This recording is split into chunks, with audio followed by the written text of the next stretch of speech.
சுப முஸ்லிம் தீவிரவாத சித்தாந்தம் ஜனாதிபதி அனுர விடுத்த எச்சரிக்கை. உலக கடவுச்சீட்டு தரவரிசையில் இலங்கைக்கு கிடைத்த இடம்.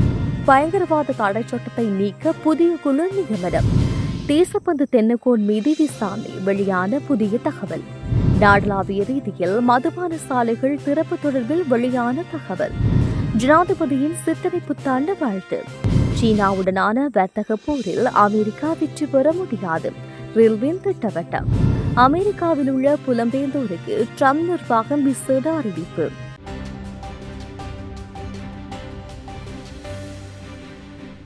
முஸ்லிம் சமூகத்துக்குள் சுப்ப முஸ்லிம் என்ற ஒரு தீவிர சித்தாந்தம் உருவாக்கப்பட்டு வருவதாக ஜனாதிபதி அன்ருகுமார் திசாநாயக்க தெரிவித்துள்ளார். அண்மையில் மட்டக்களப்பில் இடம்பெற்ற தேசிய மக்கள் சக்தியின் பிரச்சார கூட்டத்தில் உரையாற்றிய போது ஜனாதிபதி இதனை குறிப்பிட்டுள்ளார். எனினும் இது சாதாரண முஸ்லிம்களின் விருப்பம் அல்ல என்றும் அவர் சுட்டிக்காட்டியுள்ளார்.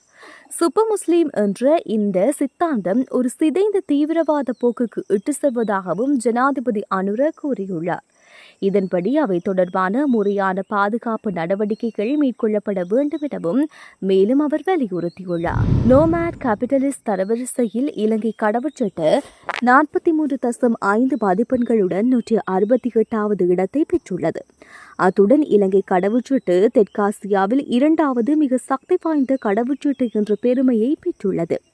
ஐக்கிய அரபு அமீரகத்தை தளமாக கொண்ட உலகளாவிய ஆலோசனை நிறுவனமான நோமேட் கேபிட்டலிஸ்ட் சமீபத்தில் வெளியிட்ட அறிக்கையில் குறித்த விடயம் தெரிவிக்கப்பட்டுள்ளது. அறிக்கையின்படி உலகெங்கிலும் உள்ள ஒவ்வொரு நாடுகளிலும் கடவுச்சீட்டுகளின் வலிமையை அறிவிக்க நோமேட் கேபிட்டலிஸ்ட் 5 விடயங்களை கருத்தில் கொள்கின்றது. அந்த வகையில் 199 நாடுகளின் பட்டியலில் இலங்கை 171வது இடத்திலிருந்து 3 இடங்கள் முன்னேறி 168வது இடத்தை பிடித்துள்ளது. இலங்கை கடவுச்சீட்டு 57 நாடுகளுக்கு பயணிக்க அனுமதிப்பதே இந்த முன்னேற்றத்திற்கு காரணமாகும்.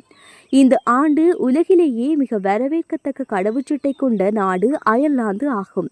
தற்போதைய அயர்லாந்து கடவுச்சீட்டின் ஊடாக விசாயின்றி அல்லது வன்னரைவில் விசா ஊடாக 176 நாடுகளுக்கு பயணிக்க அனுமதிக்கப்பட்டுள்ளது. சுவிட்சர்லாந்து மற்றும் கிரீஸ் ஆகியவை 2வது இடத்தில் உள்ளது. இந்த 2 நாடுகளின் மக்களும் உலகெங்கிலும் உள்ள 175 நாடுகளுக்கு விசா இல்லாத அல்லது வன்னரைவில் விசா ஊடாக பயணிக்க முடியும். இந்த அறிக்கையின்படி இந்தியா 148வது இடத்தில் உள்ளது. மேலும் இந்தியர்கள் விசா இல்லாமல் அல்லது வருகை விசாவின் ஊடாக 75 நாடுகளுக்கு பயணம் செய்தலாம். இருப்பினும் பூட்டான் இலங்கை மற்றும் இந்தியாவை பின்தள்ளி 140வது இடத்தை பிடித்துள்ளது. பயங்கரவாத தடை சட்டத்தை ரத்து செய்வது குறித்து ஆராய விசேட குழு நியமிக்கப்பட்டுள்ளது.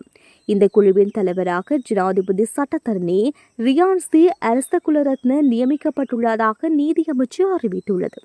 மே மாதத்தின் தொடக்கத்தில் பொதுமக்களின் கருத்தையும் சிவில் சமூக அமைப்புகளின் கருத்துக்களையும் பெற நடவடிக்கை எடுக்கவும் சர்வதேச நிறுவனங்கள் மற்றும் சமூகங்களின் கருத்துக்களை பெறவும் குழுவுக்கு அறிவுறுத்தப்பட்டுள்ளது.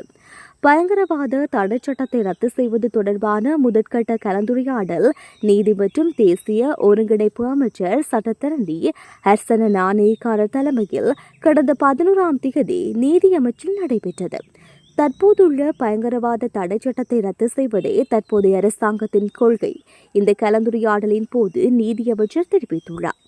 அத்துடன் புதிய சட்ட முன்வரைவு உலகளாவிய பயங்கரவாதத்தையும் சவால்களையும் எதிர்கொள்ளக்கூடிய ஒரு மசோதாவாக இருக்க வேண்டும் என்றும் இந்த நாட்டின் சர்வதேச அளவில் அங்கீகரிக்கப்பட்ட அரசியலமைப்பால் உத்தரவாதம் அளிக்கப்பட்ட கருத்து சுதந்திரத்திற்கான மனித உரிமைகளை மீறக்கூடாது என்றும் அமைச்சர் வலியுறுத்தியுள்ளது. மேலும் இந்த திருத்த சட்டங்களை கொண்டு வருவதற்கு முந்தைய அரசாங்கங்கள் உரிய முறையில் செயற்படவில்லை என்றும் தற்போது நியமிக்கப்பட்ட குழு இந்த சட்டத்தை ரத்து செய்வது தொடர்பான பொருத்தமான விடயங்களை மிக குறுகிய காலத்துக்குள் நிறைவேற்ற நடவடிக்கை மேற்கொள்ள வேண்டும் என்றும் நீதியமைச்சர் குழுவின் உறுப்பினர்களுக்கு தெரிவித்ததாக நீதியமைச்சு குறிப்பிட்டுள்ளது. காவல்துறை அதிபர் தேசபந்து தென்னக்கோன் மீது சுமத்தப்பட்ட குற்றச்சாட்டுகளை விசாரணை செய்வதற்காக நிறுவப்பட்ட குழுவிற்காக உறுப்பினர்கள் நியமனம் அடுத்த வாரம் நடைபெற உள்ளதாக தெரிவிக்கப்பட்டுள்ளது. அதன்படி சபாநாயகர் இது தொடர்பாக தலைமை நீதிபதி மற்றும் சம்பந்தப்பட்ட தரப்பினருக்கு எழுத்துப்பூர்வமாக அறிவித்துள்ளதாக கூறப்படுகிறது. நிலையியல் கட்டளைகளின்படி பிரதமரும் எதிர்க்கட்சித் தலைவரும் ஒப்புக்கொண்டு ஒரு நீதிபதியையும் ஒரு நிபுணரையும் தலைமை நீதிபதி இந்த குழுவிற்கு நியமிக்க வேண்டும். மேலும் தேசிய காவல்துறை ஆணைக்குழுவின் தலைவர் இந்த குழுவில் கட்டாய உறுப்பினராக நியமிக்கப்பட வேண்டும். இதன்படி இந்த குழு அமைக்கப்பட்டவுடன் விசாரணை நடவடிக்கைகளை ஆரம்பிக்க திட்டமிடப்பட்டுள்ளதாக தெரிவிக்கப்படுகின்றது. காவல்துறை அதிபர் தேசபந்து தென்னக்கோன் மீதான குற்றச்சாட்டுகளை விசாரணை செய்வதற்காக குழுவொன்றை நியமிக்கும் பிரேரணை கடந்த 8ஆம் தேதி நாடாளுமன்றத்தில் 151 வாக்குகளால் நிறைவேற்றப்பட்டது. தேசபந்து தென்னக்கோனை பதவியிலிருந்து நீக்குவதற்கான முன்மொழிவை அரசாங்கத்தை பிரதிநிதித்துவப்படுத்தும் நாடாளுமன்ற உறுப்பினர்கள் குழு சபாநாயகரிடம் சமர்ப்பித்திருந்தது குறிப்பிடத்தக்கது. நாடளாவிய ரீதியில் அனைத்து மதுபான சாலைகளும் நாளை வரை மூடப்பட உள்ளது. இந்த காலப்பகுதியில் திறக்கப்படும் மதுபான சாலைகள் மீது சட்ட நடவடிக்கை எடுக்கப்படும் என மதுவரி திணைக்களம் எச்சரிக்கை விடுத்துள்ளது. தமிழ் சிங்கள புத்தாண்டு காலப்பகுதியில் நாடளாவிய ரீதியில் சட்டவிரோத மதுபானம் மற்றும் போதைப்பொருள் விநியோகத்தை தடுக்கும் வகையில் கடந்த 3ஆம் தேதி முதல் சுற்றிவளைப்பு நடவடிக்கைகள் மேற்கொள்ளப்பட்டு வருகிறது. குறித்த சுற்றிவளைப்பு நடவடிக்கை எதிர்வரும் 17ஆம் தேதி வரை முன்னெடுக்கப்பட உள்ளதாக அந்த திணைக்களம் குறிப்பிட்டுள்ளது. மேலும் நாட்டில் நேற்று வரை 1320 சுற்றிவளைப்புகள் மேற்கொள்ளப்பட்டுள்ளதாக மதுவரி திணைக்களம் தெரிவித்துள்ளது. வீழ்ச்சியடைந்திருந்த நமது நாட்டை கடந்த சில மாதங்களாக மீண்டும் கட்டியெழுப்பி பொருளாதார, சமூக, அரசியல் ரீதியாக புதிய நிலைக்கு உயர்த்தி வைத்துள்ளோம். அந்த வெற்றிகள் அனைத்தும் இந்த நாட்டு மக்களுக்கே உரித்தாகும் என ஜனாதிபதி அன்ருகுமார திசாநாயக்க கூறியுள்ளார். புத்தாண்டு வாழ்த்துச் செய்தியில் அவர் இதனை கூறியுள்ளார். தமிழ் மற்றும் சிங்கள புத்தாண்டில் மேலும் தெரிவிக்கப்படுவதாவது, பௌதிக மற்றும் ஆன்மீக ரீதியாக புதிதாகவும் எதிர்பார்ப்புகளை அடையாளப்படுத்துவதும் சிங்கள மற்றும் தமிழ் புத்தாண்டு நாடுகின்ற வகையில் பல வெற்றிகளை அடைந்து கொண்டு சிறந்த மற்றும் புதியதொரு தேசத்தை உருவாக்கும் கனவிற்காக இடைவிடாமல் போராடும் வேளையில் நாம் கொண்டாடி கொண்டிருக்கின்றோம். வீழ்ச்சியடைந்திருந்த நமது நாட்டை கடந்த சில மாதங்களாக மீண்டும் கட்டியெழுப்பி பொருளாதாரம், சமூகம், அரசியல் ரீதியாக புதிய நிலைக்கு உயர்த்தி வைத்துள்ளோம். அந்த வெற்றிகள் அனைத்தும் இந்த நாட்டு மக்களுக்கே உரிதாகும். கடந்த ஜனாதிபதி தேர்தலிலும் நாடாளுமன்ற தேர்தலிலும் மக்கள் இம்மீது நம்பிக்கை வைத்ததே நாட்டில் மாற்றம் ஏற்படுவதற்கு வழிவகுத்தது என்பதையும் வலியுறுத்த வேண்டும்.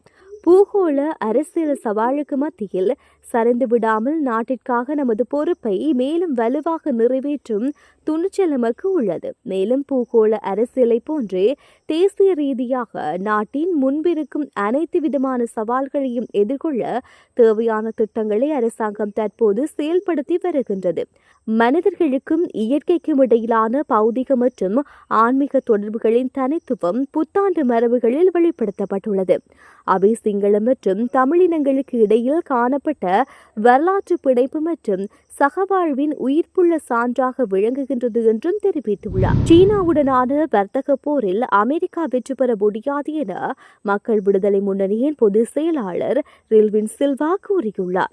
உலகம் முழுவதும் பொருந்தும் வகையில் அமெரிக்கா விதித்துள்ள வரிகள் உலகில் பிற பகுதிகளுடன் ஒப்பிடும்போது இலங்கையுடன் ஒப்பிடும்போது அவ்வளவு அதிகமாக இல்லை என்றும் அவர் தெரிவித்துள்ளார். அமெரிக்காவிற்கான நாட்டின் ஏற்றுமதி சிறிது என்றும் அவற்றில் பெரும்பாலானவை ஆடை என்றும் அவர் சுட்டிக்காட்டியுள்ளார். இருதரப்பு உறவு காரணமாக ஆடை தொழில் தொடர்பான வேலைகள் இழக்கப்பட்டால் அவர்கள் வேறு வேலை வாய்ப்புகளை கண்டுபிடிக்கும் வரை அவர்களுக்கு உதவித்தொகை வழங்கப்படும் என்றும் அவர் கூறியுள்ளார். மேலும் அமெரிக்காவால் விதிக்கப்பட்ட முறைமை நீண்ட காலத்துக்கு தன்னால் பராமரிக்க முடியாது என்றும் இந்த வரி அமெரிக்காவைப் போலவே உலகையும் பாதிக்கும் என்றும் அவர் தெரிவித்துள்ளார். மேலும் சீனாவுடனான வர்த்தக போரில் அமெரிக்கா வெற்றி பெற முடியாது என்றும் அந்த போர் அமெரிக்காவின் வீழ்ச்சிக்கு வழிவகுக்கும் என்றும் அவர் கூறியுள்ளார். மேலும் நிலவும் சூழ்நிலைகளின் அடிப்படையில் அமெரிக்க ஜனாதிபதி இந்த தவறான முடிவை விரைவாக மாற்ற வேண்டி இருந்தது என்றும் அவர் தெரிவித்துள்ளார். அமெரிக்காவில் சட்டவிரோதமாக குடியேறும் வெளிநாட்டினர் தொடர்பில் விசேட நடவடிக்கை மேற்கொள்ள அந்த நாட்டு ஜனாதிபதி டொனால்ட் ட்ரம்ப் நிர்வாகம் திட்டமிட்டுள்ளதாக கூறப்படுகிறது. இதன்படி அமெரிக்காவில் உள்ள அனைத்து புலம்பெயர்ந்தோருக்கும் இந்த நடவடிக்கை செயற்படுத்தப்பட உள்ளதாக கூறப்படுகிறது. H1B விசாவில் பணியாற்றுபவர்கள், கிரீன் அட்டை வைத்திருப்பவர்கள் ஆகியோருக்கும் இந்த புதிய விதிமுறைகள் உள்வாங்கப்பட உள்ளதாக கூறப்படுகிறது. அதன்படி அவர்கள் தங்கள் சட்டப்பூர்வ அந்தஸ்துக்கான ஆதாரத்தை எப்போதும் வைத்திருக்க வேண்டும் என்றும் குறிப்பிடப்படுகின்றது.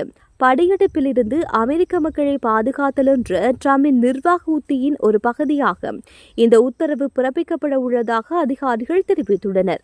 இது தொடர்பாக அமெரிக்கா உள்நாட்டு பாதுகாப்புத்துறை வெளியிட்டுள்ள அறிக்கையில் 18 வயது மற்றும் அதற்கு மேற்பட்ட அனைத்து குடிமக்கள் அல்லாதவர்களும் அவர்களின் அடையாள ஆவணத்தை எல்லா நேரங்களிலும் எடுத்து செல்ல வேண்டும். இதற்கு இணங்கவில்லை என்றால் எந்த அடைக்கலமும் இருக்காது. அமெரிக்காவில் 30 நாட்கள் அல்லது அதற்கு மேல் தங்கியிருக்கும் 14 வயதுக்கு மேற்பட்ட குடிமக்கள் அல்லது அனைவரும் படிவத்தை நிரப்பி அரசாங்கத்திடம் கட்டாயமாக பதிவு செய்ய வேண்டும். குடியேறிகளின் குழந்தைகளுக்கு 14 வயதுக்கான 30 நாட்களுக்குள் மீண்டும் பதிவு செய்து கைரேகைகளை சமர்ப்பிக்க வேண்டும். ஏப்ரல் 11ஆம் தேதி அல்லது அதற்கு பிறகு நாட்டிற்கு வருபவர்கள் 30 நாட்களுக்கு பதிவு செய்ய வேண்டும். தங்கள் முகவரிகளை மாற்றுபவர்களுக்கு 10 நாட்களுக்குள் தகவல் வழங்க வேண்டும். தவறினால் அவர்களுக்கு $5000 வரை அபராதம் விதிக்கப்படலாம் என தெரிவிக்கப்பட்டுள்ளது.